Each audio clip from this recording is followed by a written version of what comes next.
সন্ধ্যাবেলা দেখো আমি চা করে খেয়ে নিয়েছিলাম। তো তারপরে আমার বর আসলো বাড়িতে, তো সাথে করে নিয়ে আসছে একটা রোল।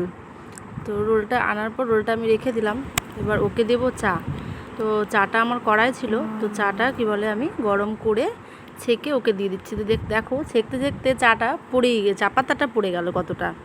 অবশ্য চায়ে পড়েনি, তবে কি বলে নিচেই পড়েছে। যাই হোক, ওকে চাটা দিয়ে দিলাম। দেওয়ার পর রোলটা হচ্ছে নিয়ে এসে একটাই রোল এনেছে, আর রোলগুলো এত বড় হয় যে একা খাওয়া যায় না।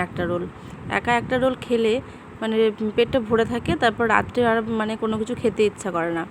সেই জন্য রোলটাকে কেটে নিলাম 3 টুকরো করে। তো এই একটা আমি নেব, একটা মেয়েকে দেবো, একটা হচ্ছে আমার বরকে দেবো।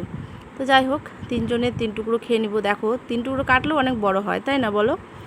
তো এই যে রোলটা হচ্ছে কেটে নিলাম। এবার আমরা এই রোলটাকে 3 জন মিলে খাবো। খাওয়ার পর মেয়েকে দিলাম এখানে দুধ গরম করে, তো তার সাথে দিয়েছিলাম একটু নিমকি আর হচ্ছে খুরমা, আর আমিও একটু লাল চা করে নিয়েছি পরে আবার।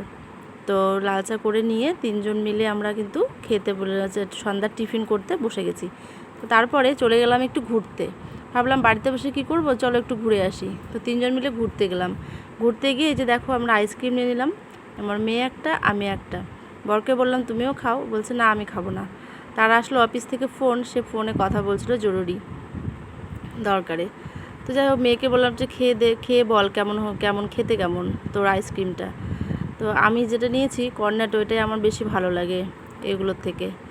তো ও তো বাচ্চা মানুষ, জানোই বাচ্চারা তো আইসক্রিম পেলে খুবই খুশি হয়ে যায়। তো ও হচ্ছে ওটা মানে খাচ্ছে। এবার হচ্ছে আমি আমারটা খাবো। এবার আমরা চলে যাব আর একটু ঘুরে টুরে তারপরে বাড়ি চলে যাব।